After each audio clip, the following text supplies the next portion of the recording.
bu qədər darıxıram? Dərdimi kimlər bilər? Deyirlər hər şey düzələr. Yata bilmirəm gecələr. Açılmır səhər darıxıram. Mən niyə bu qədər darıxıram?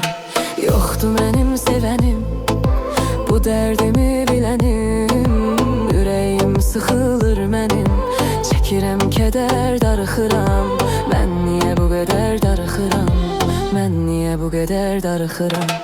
Ağlayıram, gülmürəm, göz yaşımı silmirəm. Nə üçündür bilmirəm, sanki hədər darıxıram. Mən niyə bu qədər darıxıram? Mən niyə bu qədər darıxıram?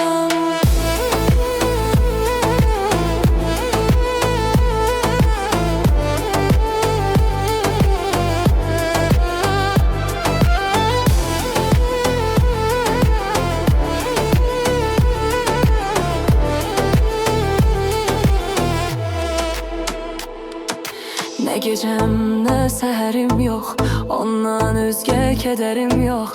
Heç bir şeydən xəbərim yox, gətirin xəbər darıxıram. Mən niyə bu qədər darıxıram? Mən niyə bu qədər darıxıram?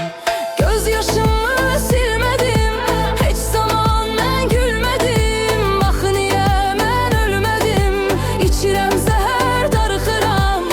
Mən niyə bu qədər darıxıram? Mən niyə bu qədər darıxıram?